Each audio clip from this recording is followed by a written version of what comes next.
mbokki amateurs yi déglu leen le dimanche 19 janvier à l'arène nationale mbokk yi Lamp production moo ñu fa woo le plus jeune promoteur l'espoir des promoteurs mbokk yi bés boobu nag mbokk yi mooy deuxième édition drapeau Catalina la dame de fer Catalina Tampico Catalina King Boisson Catalina Harmonia Catalina Café King mbokk yi kan ak kan a koy bëre ñu ne Tafaleer ak Thiat bu Waal combat spécial bi war a dox ci diggante Bouba dina fa jàkkaarloo ak Fils de Ben mbokk yi trophée boobu nag la Lamp production jël daal di koy dara jaale Yaxya borom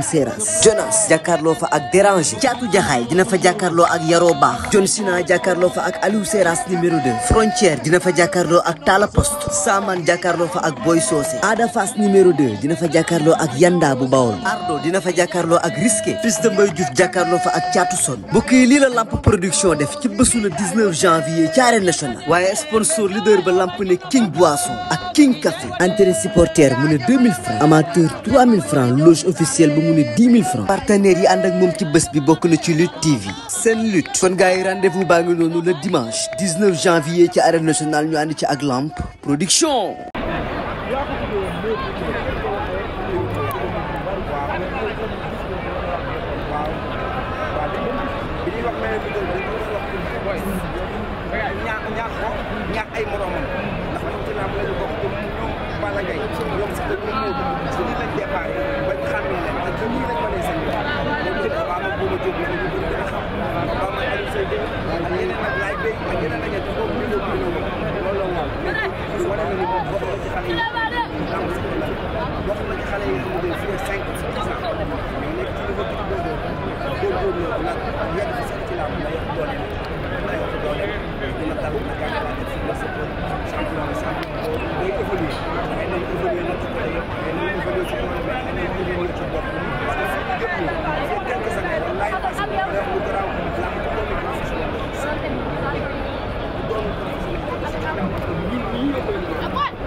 parce que moom loolu la daan bëre ak caxabalam bi di ko teg na ko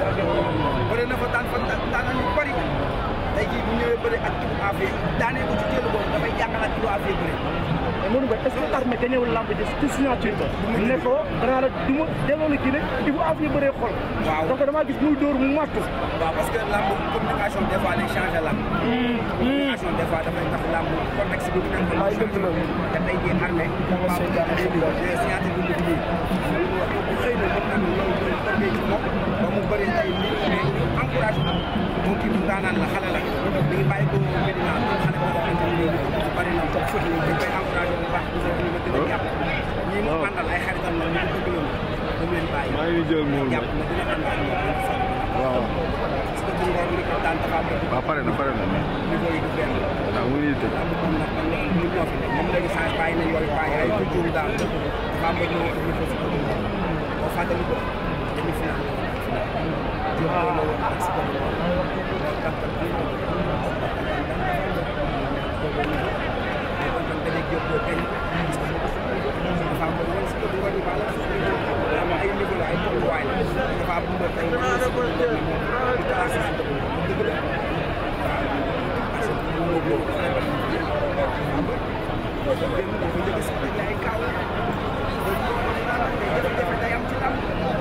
jafe-jafe dafay am ci lamb jafe-jafe boobu nag mu nangu ko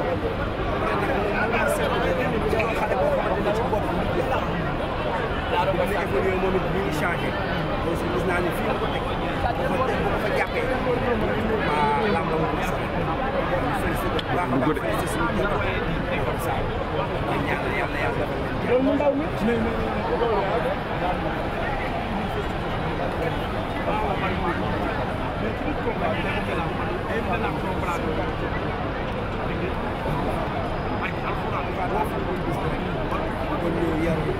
bëree ba daan soo ko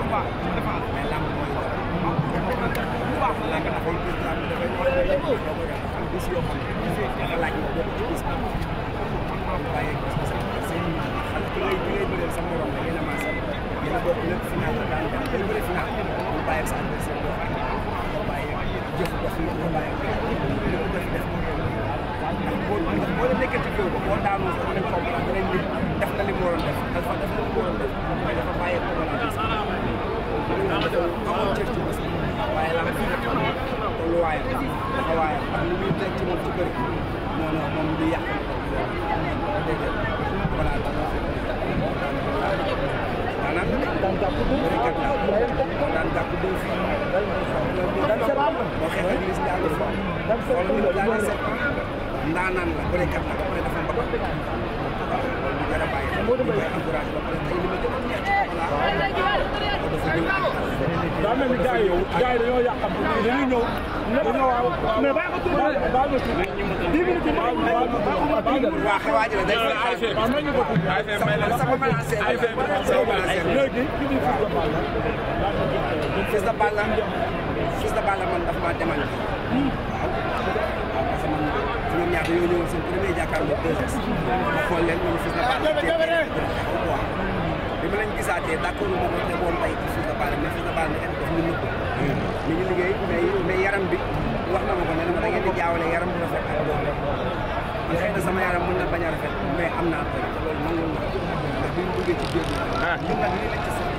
on n'a pas besoin de ñoo xamante ni dañuy dégg wax ñu ko jëlee Fils de Balla bi mu daanee maa ngi ci moom daf ñu jël ak dégg xam nga combat bi yow laa doon seet te laaj bi ma def loolu jéem li ma gis moo war a mën Fils de Balla loolu laa ko waxee carrément man Fils de Balla daa ko parce que bëgguma loolu mais ñu doon liggéey ci yaram bi gis ni ko tey comprendre naa ñu wax ko yoonam gën na ko def Fils de Balla dafa bokk ci waaye bu weesoo Balla Gaye ñoom nag de guerre man moom moo tax moom moo xëy mooy champion bi ñu gën a jàppale mooy barrage si Balla Gaye voilà ñu bari ñu bëree ci Balla Gaye ñu bëri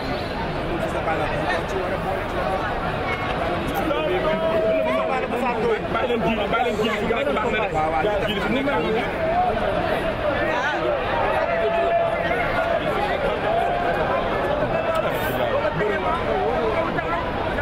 mbokki amateurs yi déglu leen le dimanche 19 janvier à l'arène nationale mbokk yi Lamp production moo ñu fa woo le plus jeune promoteur l'espoir des promoteurs mbokk yi bés boobu nag mbokk yi mooy deuxième édition drapeau Catalina la dame de fer Catalina Tampico Catalina King Boisson Catalina Harmonia Catalina Café King mbokk yi kan ak kan a koy bëre ñu ne Tafaleer ak Thiat bu Waal combat spécial bi war a dox ci diggante Bouba dina fa jàkkaarloo ak Fils de Ben mbokk yi trophée boobu nag la Lamp production jël daal di koy dara jaale Yaxya borom Seras Jonas jàkkaarloo fa ak Déranger Caatu Jaxaay dina fa jàkkaarloo ak Yaroo Baax John Sina jàkkaarloo fa ak Aliou Seras numéro 2 Frontière dina fa jàkkaarloo ak Tala Poste Saman jàkkaarloo fa ak Boy Socé Ada Fass numéro 2 dina fa jàkkaarloo ak Yanda bu Bawol Ardo dina fa jàkkaarloo ak Risqué Fils de Mbaye Diouf jàkkaarloo fa ak Caatu Son mbokk yi lii la Lamp production def ci bésu le 19 janvier ci arène nationale waaye sponsor leader ba Lamp ne King Boisson ak King Café entrée supporter mu ne 2000 francs amateur 3000 francs loge officielle ba mu ne 10 000 francs partenaires yi ànd ak moom ci bés bi bokk na ci Lutte TV